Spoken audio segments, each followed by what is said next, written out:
I'd like to welcome in now South Dakota State Senator Sean Bordeaux, a former Rosebud Sioux Tribal Council member, which is actually one of the reservations that has banned Governor Noem. Senator, thank you so much for giving us some of your time. We just heard a bit from Brooke on this press conference. We know the governor holding this press conference in South Dakota not too long ago, making these claims about cartels being on reservations, the drugs they're infiltrating. Let's listen to a portion of that. Instead of working with me, many of them have chosen to banish me. And I will ask them right back, why have they not banished the cartels? Why have they not banished the cartel's affiliates?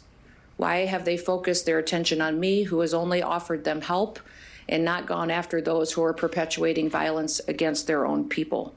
Banishing me does absolutely nothing to solve this problem. All right, Senator Bordeaux, does the governor have evidence to back up her claims? What is your reaction to what she's saying?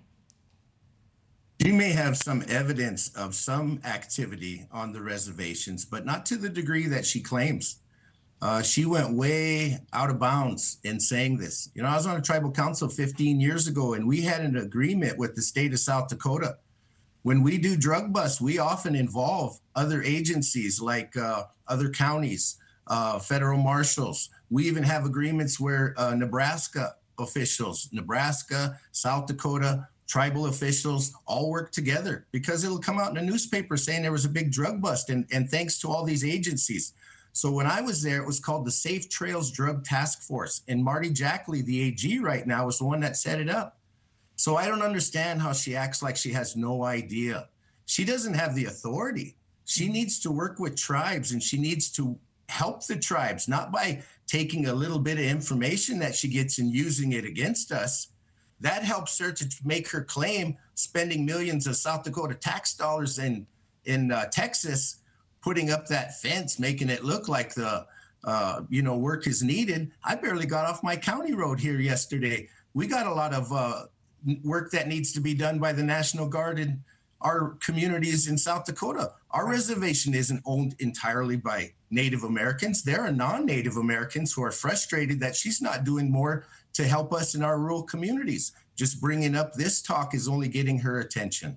You know, and Senator, I want to focus in on one of the things you just said there, that she needs to work with tribes, because tribes are such a huge part of what makes up South Dakota. And right now, the majority of South Dakota's Native American tribes have either banned her or voted to ban her. I mean, we said 8 out of 9. Why is that? And do you think she cares and wants to try to fix those relationships?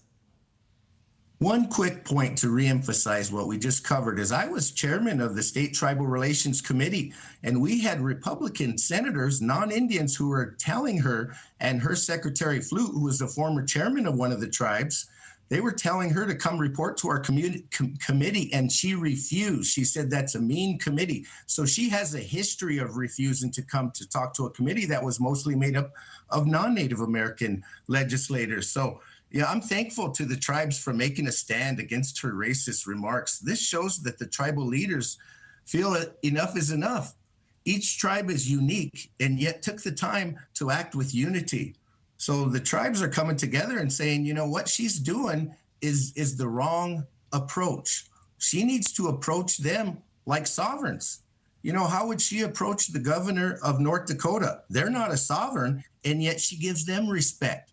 Now, if you approach Taiwan or France or whoever in the same regard, the rest of America is going to be upset and say, this woman has no business being considered for vice president. Look at how she treats the Native Americans. I'm a state senator, and she doesn't even give me respect. Yeah. What happens next, Senator? What do you think happens next? Well, what happens next is we're waiting on the final tribe. The Flandreau Santee Sioux tribe is meeting tomorrow. They're going to talk to their membership. Like I said, each tribe is uniquely set up. So some of them have what's called a general council, where the entire tribe meets. They discuss the decision at hand, which is how do we deal with the governor right now, and how do we move forward? So unfortunately, because of her chaos, it's holding up efforts that we should be collaborating and coordinating our efforts. You know, sending the National Guard is wasting a lot of money, but her efforts to meet with tribes should be paramount. She should be taking the time to go meet with Chairman Lanke, who's only 50 miles away. I went and visited him. I said, Chairman, did she reach out to you? He said, we played a little phone tag. But as to whether he was here trying to visit her one day in the Capitol the day after state tribal relations, and she refused to meet him. All right. And so I'm frustrated by her lack of respect for tribal leaders. Well, we will certainly see what happens next. South Dakota State Senator Sean Bordeaux, thank you so much for your time.